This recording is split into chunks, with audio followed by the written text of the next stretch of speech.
Yeah, we get a lot of saying at the best podcast in the world, No Gatekeeping, where we explore entrepreneurs in the industry. I'm here with a special guest, Hatress, like Matthews, people know. Introduce yourself in the world, know who you are. You already know me for the introduction. My brother, you already know. My name is Hatress, like Master Eight. I'm sleeping. I got to ask some shit to say. You should be. I tend to have some shit to say. Yeah, let's get into it. So, what do you be saying? You do be talking about? Are you a spoken word artist, or what do you do? I'm a lot of things, bro. I like to classify myself as a writer. So I use poetry as a vehicle. But I talk about life. I talk about the things that I see that's happening in the world. I talk about relationships. Talk about the things that I go through. I don't like to box myself into like one category. Why is that? Because I feel like that's not humans. Like it's people, we go through an array of feelings and an array of experiences. So when I first started, I talked a lot about political stuff. And then people were like, oh, he's a political poet. It's like, I guess. Because everything's political, but at the end of the day, I'm a human poet. So it's like, I'm going to speak about everything. And people might not like it. That's cool. It's not for them to like. What is it like being a man of words? 'Cause I don't know if you're the type who wants to poet. I'm gonna say, I mean, but what's it like being a man of words? I should actually the same thing. You know what I mean? Like, you do the same thing. It's all communication, bro. Yeah. You know what I mean? I think there is a duty and a responsibility once you start taking shit seriously, like to not just put anything out. Like, you know what I mean? Because like you end up massing people who actually respect your opinion about things. So I take that job seriously. Has there been time where you go on breaks so you have to actually take time from putting things out? Bro, you already know that. Yeah, I know. Yeah. I'm a believer in mental health. And I think that sometimes we grind so hard that we lose track of our why. You know what I mean? It's like whenever I feel like I lost my why, I have to take a step back and figure it out again. So just even this year, I'm just now bumping like outside. You know what I mean? Yeah. It was top of the year and I'm still out, so I had to like really settle down, get into God, get into my family, figure out why I'm doing this thing. And I think I kind of figured it out. Right? Yeah, because you back. You back. You motherfucking back. So, what has some of your stages been like? What has some of the things you've done? President? Yes, please. I hate that shit, but I'll do it. First of all, any poet who's sitting here like talking like, yo, I'm trying to be humble, whatever, they not. I'm not. Like, I know what I did. But at the same time, I don't know, it just feels weird just going down the resume. But I've been on BET different times, did some work with them. It was cool. I did a very long commercial for, it was actually the Home Writers Guild. That's fine. And they had me out there shooting at the cold. That was good. I wrote a poem for a Dr. Virtue, and I ended up starting. I was kind of good. Did some work for NFL. Shout out to Cito Blanco plugging me with that. From his poet. Yeah. He's doing a lot of things right now. Been on SOBs, off Broadway, you name it, stage of fire. But other than that, like I think the more important thing is I'm a father. I'm an educator. I'm here trying to impact our community outside of just the stage. Because like the snaps and claps are cool, but like what do you do in the real world to like really impact this shit? What is your why? I'm in a service, bro. I had to really sit down and figure it out. And I feel like this game, this industry can trick you into believing that the only service you should have is to service yourself. And that's not fulfilling. Feel me? So like whenever I'm like in a state of like, oh, I gotta put this out because people want to, I gotta do this show because people want to see me there. I know I'm gonna lose my life because like it's more important to show up and have a message and to transform this one life than it is to like get 10 followers on Instagram. You know what I'm saying? Like, Yeah. that's the why. You know what I mean? How do you take care of yourself while serving your why? Right. Shit is a shredder, bro. Keep it in respect. Breaks and like I just associate a lot as a Pisces. So it's like I'll sit there and just like disconnect from the world for months at a time in order to figure out what God is trying to tell me I need to say. And I think that's important. I think everybody should do that sometimes. Do you? How do you get paid at certain venues? Do you look for payment? Of course, I look like I experience it. Of course, I look for paying it. So my question to you is: Do you have to realize who you are? Right? And so it's like, and realizing who you are, do you get uh, caught up in creating who you are as opposed to sort of your why? Because like what I'm trying to say is, I feel like there are times where right, I want people to know that I'm that, I'm that, right? It's like so you have to create that image, right? And then create that image, you have to basically be able to pay for that. It's like this, I'm not free, I'm like this, I'm like that. But then it's like don't forget why you're doing it, right? You're doing it to actually like speak well, for people to hear, guidance, if you will, whatever. So it's like shit, it's like how do you respect your image, respect your craft, and make people respect your craft while still giving you what they need essentially. You know what I mean? It's a complicated answer, bro. That's a good question. I think even when you talk about your image, right? Like my image is me, right? Like it's not like I'm not Dr. Bullshit. I'm not trying to. Can I curse? Yes, after fucking Okay. okay. I want to disrespect the Bible. Thank you. But yeah, I'm not doctoring. I'm not showing just my wings, like who I am is who I am, like good, bad, and ugly. And that's probably what's been setting me back to once because I haven't been doing that. But I truly believe that it was when he was going to be, and I don't have to change who I am as a person just because I do this art. But to answer your question when it comes to like payment and stuff like that, like I think at a certain point in time, once you run this game, like figure out that you can manifest money, right? Like you can create things that generate income. It's just about how you do it. It's just about how you're playing it. So at this point, I take free shows too. I do free shows. I have no problem doing a free show, especially if I believe in it. But when it comes down to like my asking price, my asking price, my asking price, and maybe this is how you're getting for me right now. And later you'll see the work. And it's like, I don't think about it. So I try to keep all of my professional relationships just co-stack. It's like even if you don't have it for me right now, cool, we can continue communication as if we do. I'm not gonna go out and like shit on this platform because they didn't have what I asked for. Whatever. If I find somebody who was willing to do that, I'm just not. So my no is my no, and my yes is my yes. Yeah. What inspires you is done, right? Man, so I've been writing my whole life. My first inspiration was Maya Angelou. I read I know how to crazy the sentence. Like back to life. I'm that yeah. So like back in the Which one? I did one. Oh, uptown. Yeah. So I'm from Dumbo, like right was the street. So Right there. yeah, right there. So going in, they really expose you to like black artists that I wasn't privy to. So that changed my life in that way.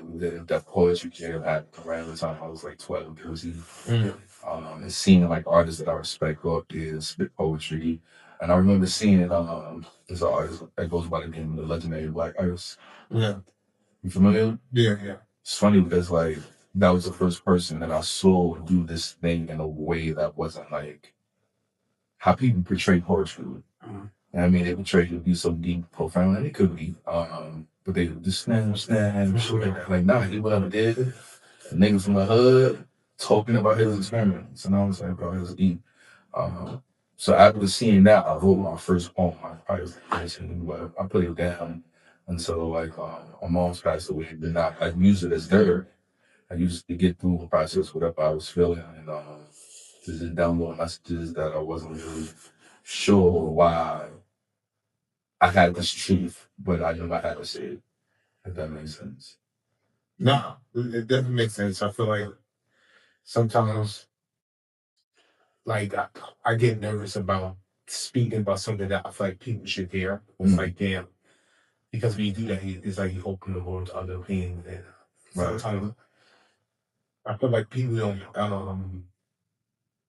understand where I'm coming from for two reasons, right?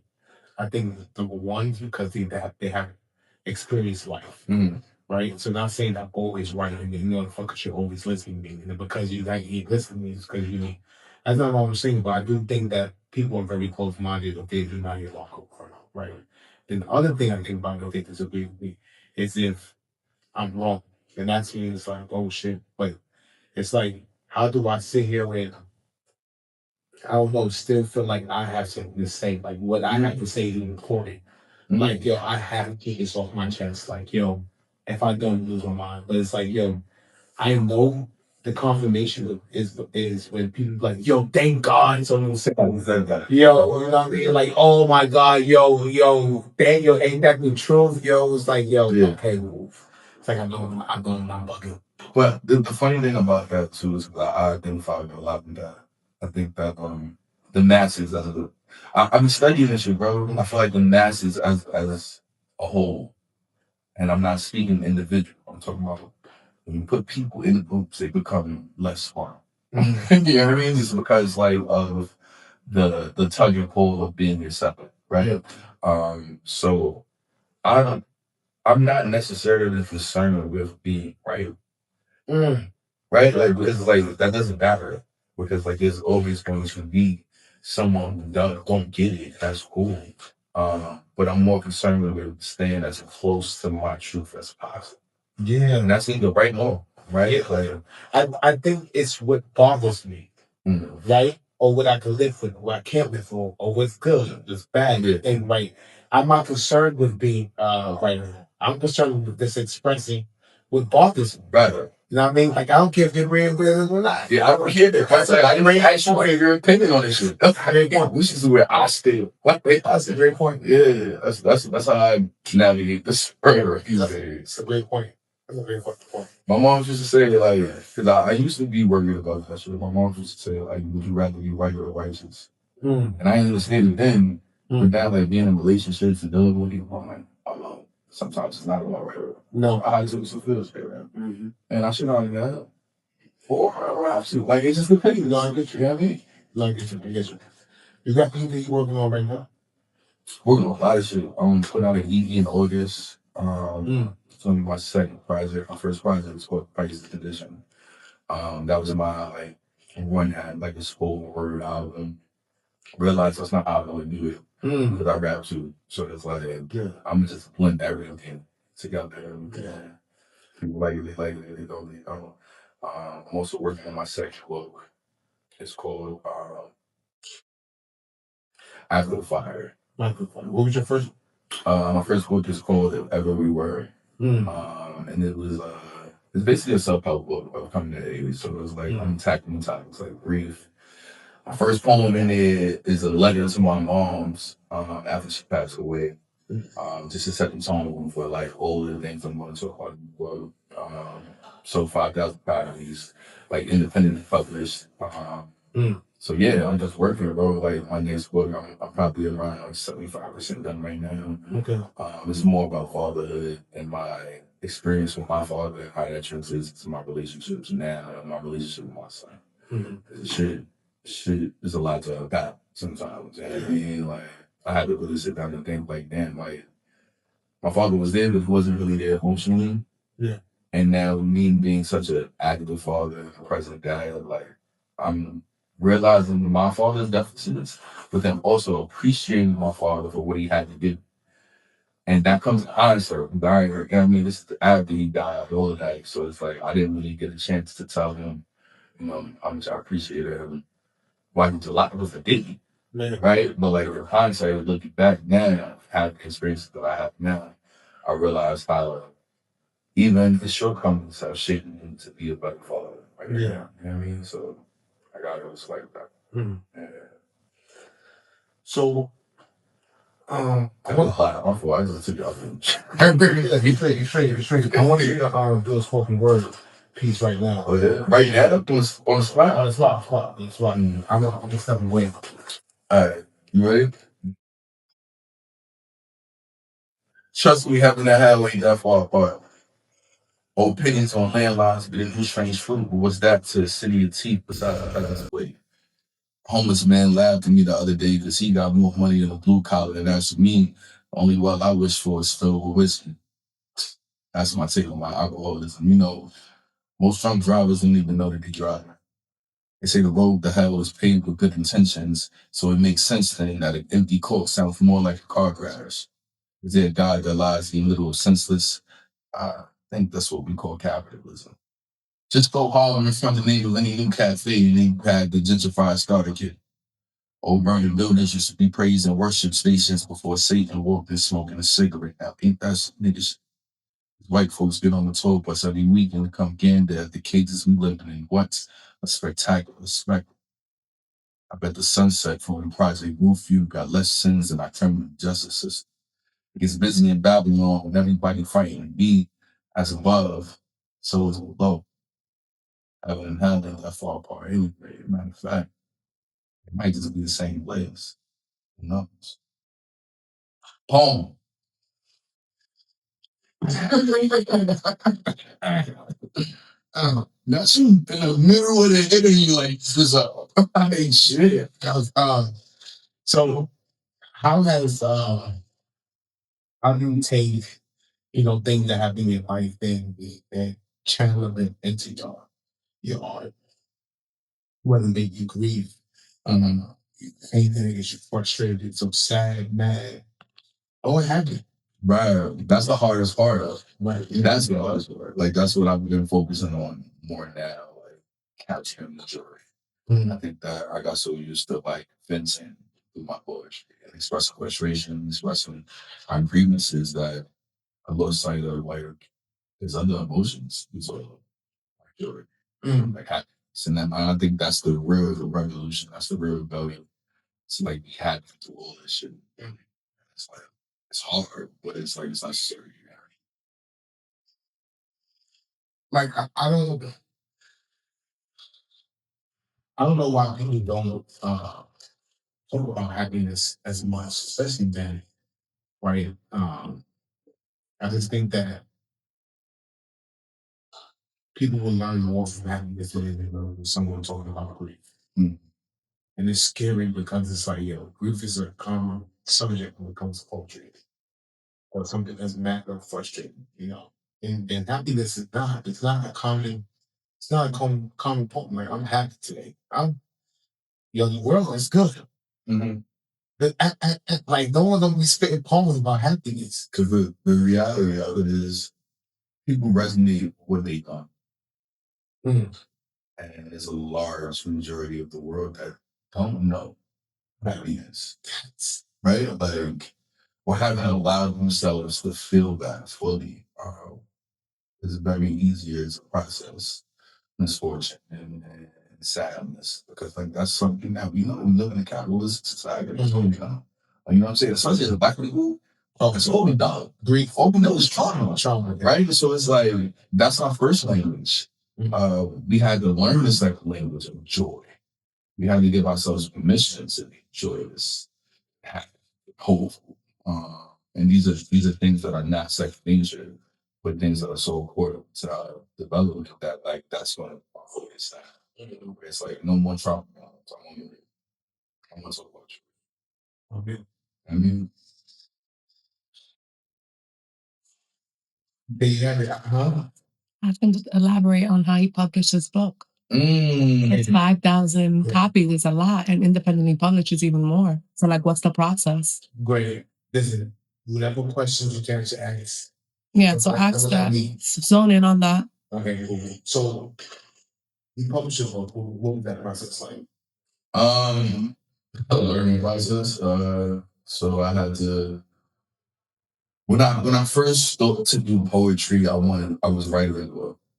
So I took that book. I started writing probably when I was like 20. I put it out 6 years ago. And I put it out as soon as I had my son. I within a month. I put the book out because it was like I can't sit here and be a father and tell my son that he can do anything that he wants to do. If this thing that I've been sitting on for 15 years, I haven't done it. So it's like, what type of man would I? Like, you know what I mean? So it was like, that was my motivation. So I put it out. And honestly, I went through Amazon. I shot around with some publishers and they just weren't jacking it. Because I didn't have the accolades they were looking for. I didn't really grow in academia as a writing field. Like, I don't have an MFA. So a lot of publishing companies are looking for certain things. So I was like, fuck it, I'm doing it myself. And went to Fiverr, got somebody to do book covers, got an editor, paid for all that shit myself. Self-published, went to Amazon, got my ISBN number. And while I was doing that, I was also making a name for myself in like the poetry period. So I was like, yo, I know I'm gonna put out this book, but what good is put out a book about how our way is success? So I'm hitting every old mic. So 3-4 times a week. I'm everywhere. Like even before the book, just to let them know, hey, the book is coming out. I'm working through this. Because honestly, I'm not a stage poet.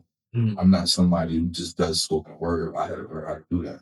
That's not my thing. Like, you know what I'm saying? I learned how to do it just so I can sell this book.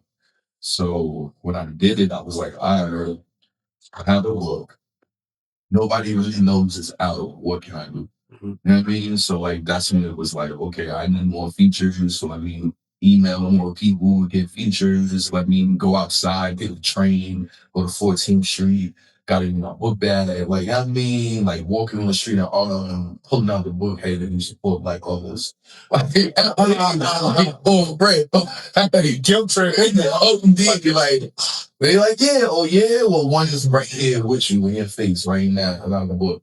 Dope. Let me read you a poem. If you hate it, I'll put it back on back. If you love it, buy it. That's something. That's how you know. Sales is my thing. So hey, I got a poem that's some shit too. But that's how I figured out it was just straight guerrilla marketing, bro. Like I was outside all the time. And the shit took a toll on me, but like it did well when I realized that like your word to your intellectual property can be something that can actually build a foundation for wealth if you really take it serious.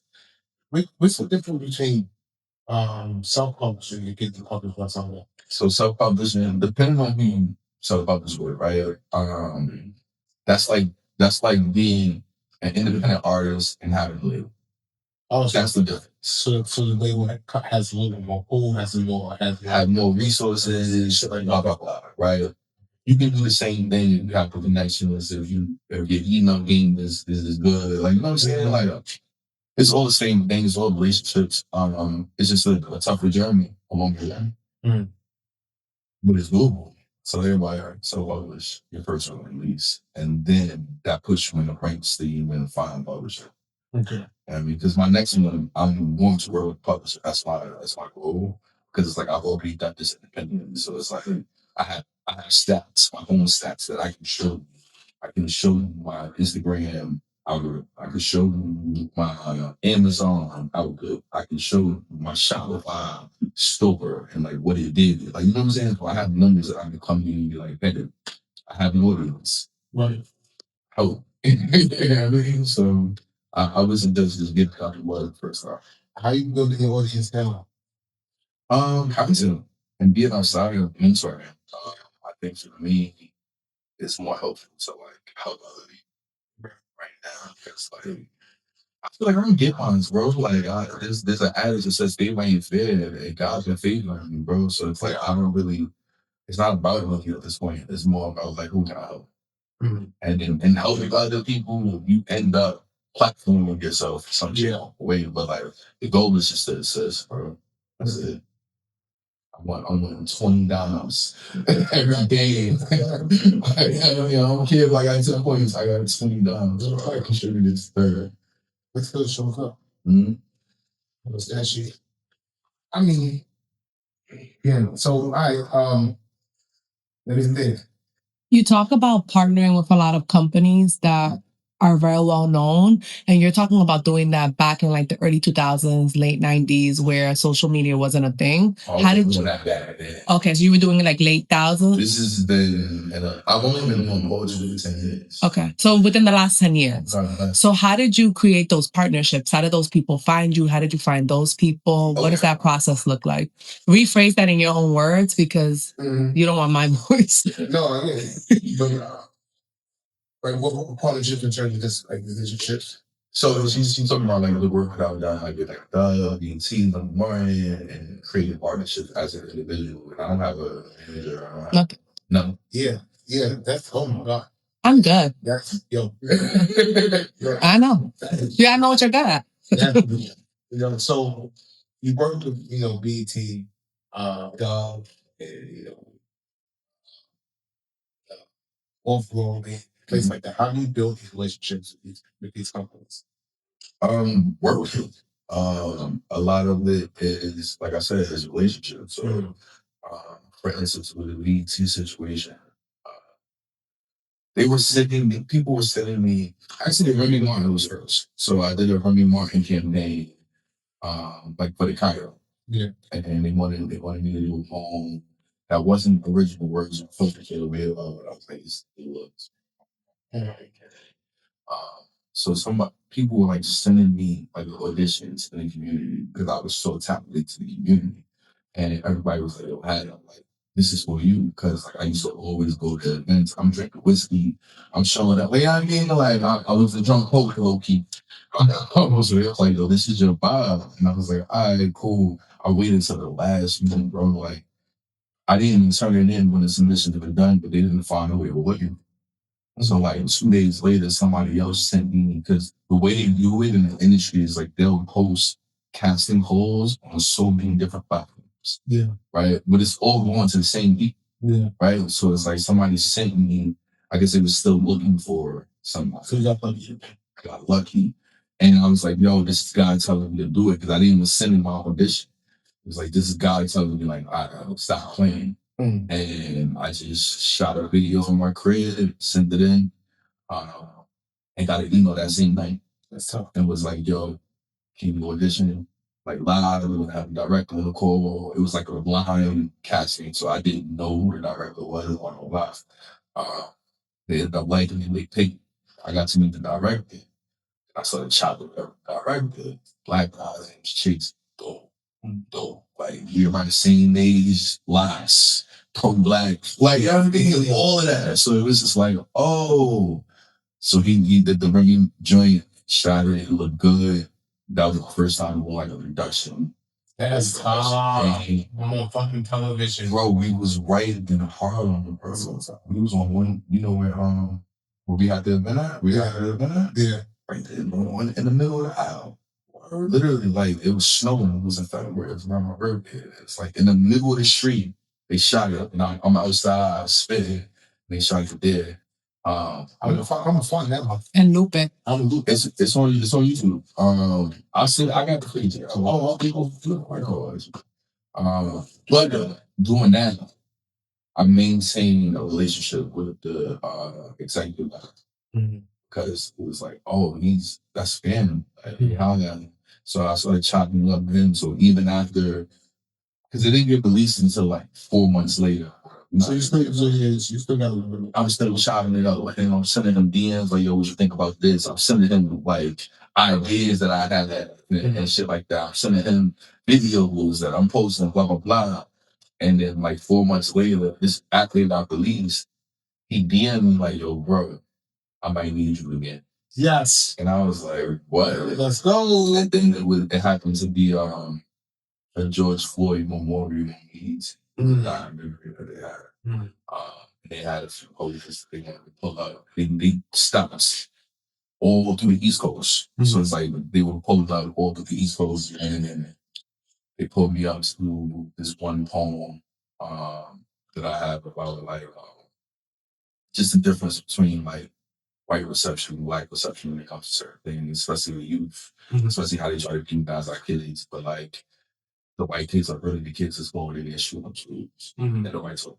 You know what I mean? So it was a dope poem to put on a BET platform. Yeah, that makes sense. So like that was my second experience in that world, which was dope. But because of that, also, I think he was like following my name around, and then I landed the double push. That's crazy. Right? Like that wasn't on my radar, bro. It's all about who you know. Yeah, yeah. Like, I still had to do like so with the Dell commercial. They reached out to me. Not even hold. Like they reached out to me. Like it was one of them because like they got so many teams when it comes to like brand stuff. Mm. So they had people that just go source talent. Yeah. We had this idea, we have this vision, go source the talent, and their idea and vision, truth be told, wasn't really idea or vision because I had a read poem. Like you know what I'm saying? So it's like y'all base everything off of what I'm writing, and so that's when I realized the difference between like talent and like a writer and industry. So even though I wrote a poem, I'm not considered a writer for him.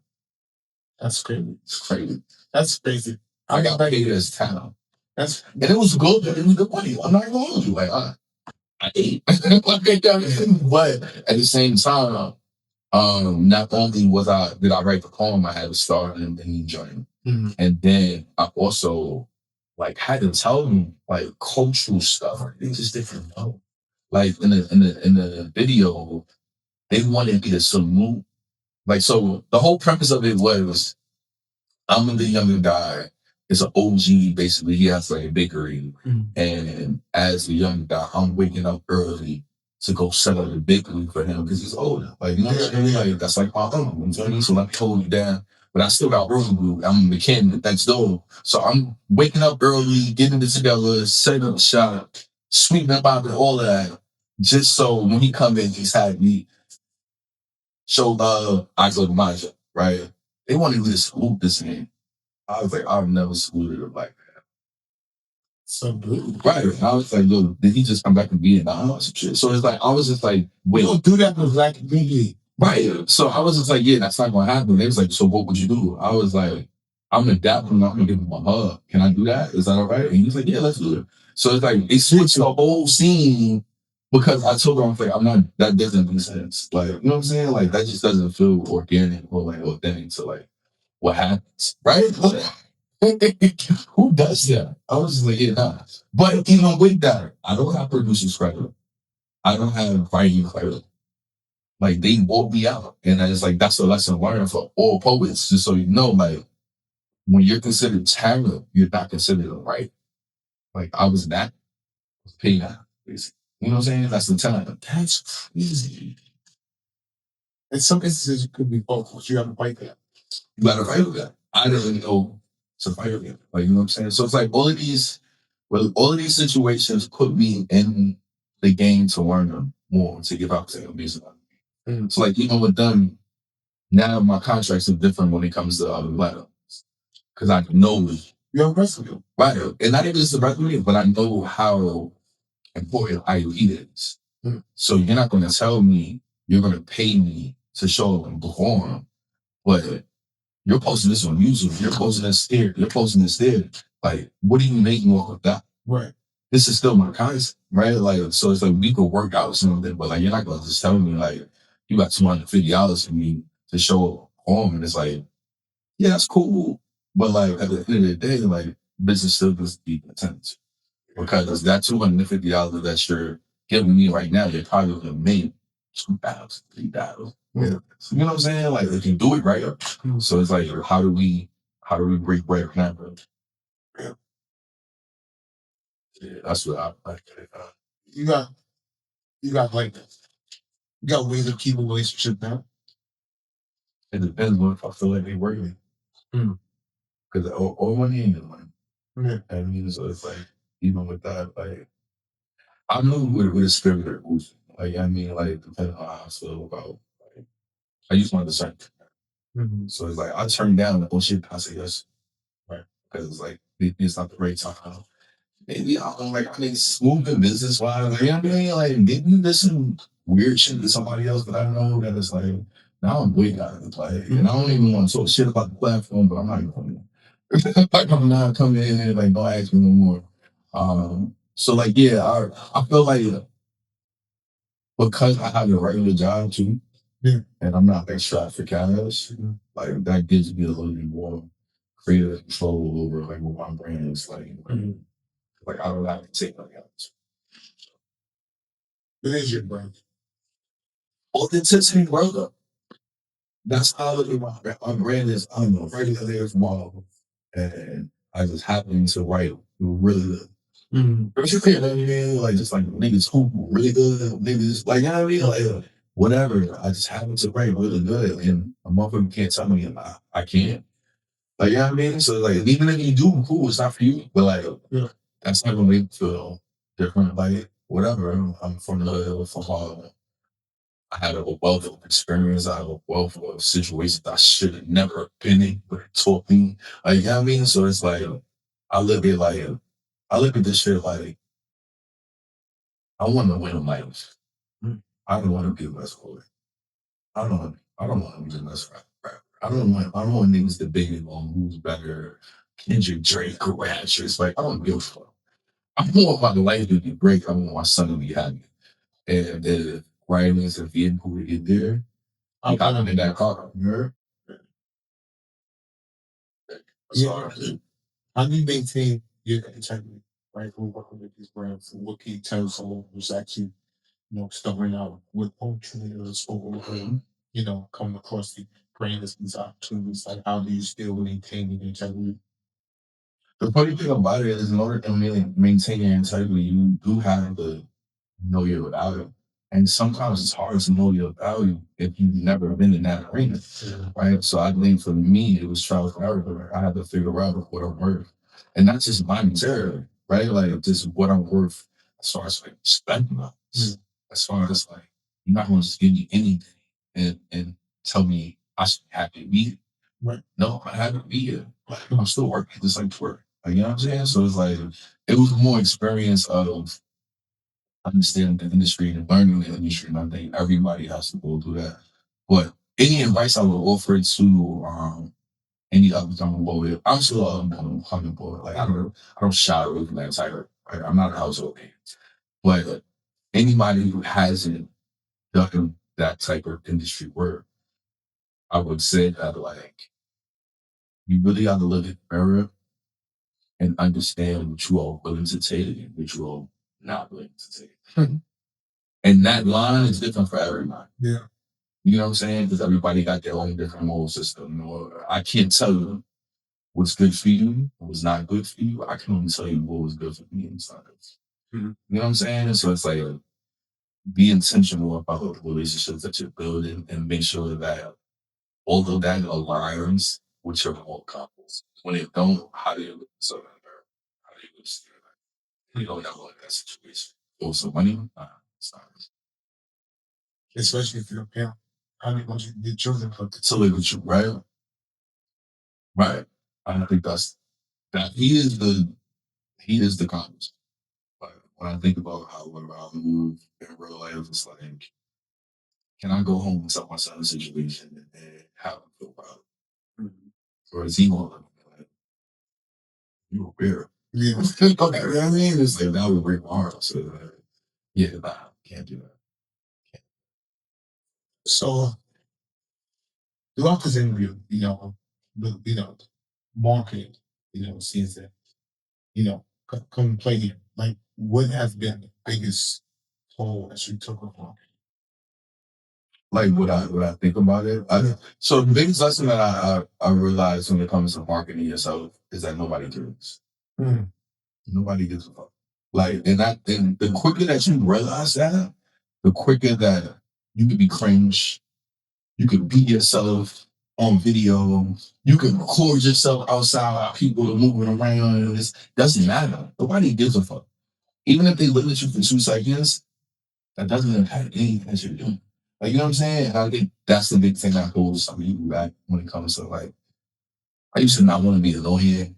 I'm like, I'm dealing with too many people who I was just like, I'm posting 8 times a day. Like, you know what I'm saying? I'm like, yo, I'm sure people are annoyed. But at the end of the day, people like, and that's just what it is. So like, once you start getting on the other side of that, people start liking your shit, you look weird for hating.